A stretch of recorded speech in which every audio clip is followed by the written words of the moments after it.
युवकों की समस्या है, जो लड़कियों की समस्या है, उसके लिए अगर हम सब साथ मिलकर एक प्लॅटफॉर्म दे सके, जर एक व्यासपीठ देऊ शकतो तर नक्की युवकांना युवतींना एक प्रोत्साहन मिळेल.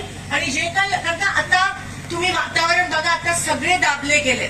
मी ज्या ज्या गावात जाते, परवा बबलात मध्ये भिंत कोसळली, पण कोणी काय बोलायलाच तयार नाही. भीतीपोटी एवढं प्रेशर आहे. अजून ह्या दबावापासून मुक्त करणं पण आपली जबाबदारी आहे.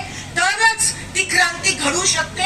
आणि जशी पहिली क्रांती दिल्लीमध्ये घडली, तशी मला पूर्ण खात्री आहे की या पुरोगामी महाराष्ट्रात पण दुसरी क्रांती घडायला वेळ लागणार नाही. आपण सगळे एकमेकांना साथ देऊया.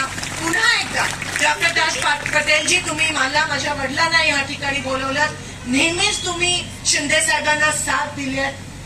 सुरुवातीपासून अनेक गेले, अनेक आले, पण तुम्ही ठाम राहिलात, तुम्ही खंबीर राहिलात. मला असं वाटतं ही विचारांची ताकद आहे, ज्याच्यामुळे तुम्ही एकमेकांना, आणि माझे वडील देखील तुम्हाला साथ देतात. तुम्हाला एक मित्राच्या दृष्टिकोनाने तुमच्याकडे बघत असतात.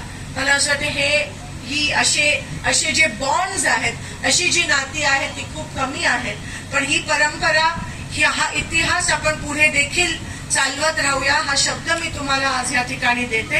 आणि पुन्हा एकदा तुमचे मनापासून अभिनंदन करते. या शाळेसाठी माझ्याकडून काही हातभार लागले तर नक्की मी या ठिकाणी